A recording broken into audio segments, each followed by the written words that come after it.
DOST Phivox DOST Region 1 naglunsad ng Danas Sourcebook sa wikang Ilocano. Sa isang makabagong pagsisikap na mapabuti ang komunikasyon sa agham at kahandaan sa sakuna, inilunsad ng Department of Science and Technology Philippine Institute of Volcanology and Seismology sa pakikipagtulungan ng Don Mariano Marcos Memorial State University South La Union Campus at ng University of the Philippines Visayas, kasama ang DOST Region 1 ay naglunsad ng Earthquake and Volcano Sourcebooks na may mga video package sa lokal na wika ng Ilocano ngayong ika-14 ng Enero taong 2025 sa J&V Hotel and Resort, City of San Fernando, La Union.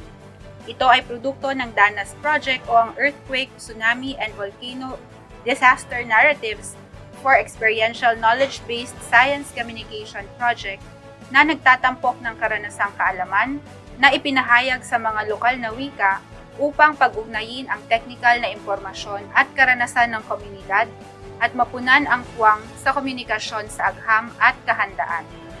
Ang mga sourcebook ay madaling maintindihang mga gabay upang mapahusay ang pag-unawa sa mga panganib na geological tulad ng lindol, tsunami at pagsabog ng bulkan na nagpapabuti sa kakayahan ng mga komunidad na maghanda at tumugon ng epektibo.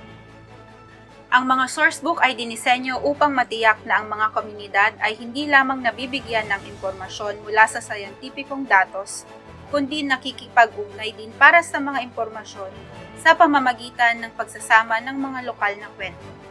Binigyang diin ni Regional Director Teresita Tabaog ang kahalagahan ng storytelling upang mas maipaintindi sa karamihan ang mga impormasyon na nais iparating kaugnay sa disaster preparedness at resilience. Ayon sa kanya, ang mga sourcebook ay hindi lamang mga kasangkapan. Ito ay mga tulay na nag-uugnay ng kaalaman ng mga sayantipiko sa mga karanasan ng mga komunidad at pumupuna sa agwat sa pagitan ng teknikal na kaalaman at pag-unawa sa kultura. Now, by using local languages, we call them vernacular, right? And incorporating community narratives, we make disaster preparedness not only more accessible, but also more relevant and relatable to our diverse Filipino communities.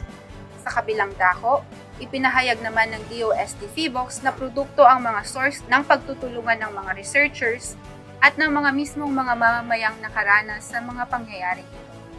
Sila ay nagsasagawa ng matinding pagsasaliksik at pakikipag-usap sa mga komunidad na nakaranas mismo sa lindol, pagsabog ng bulkan at tsunami.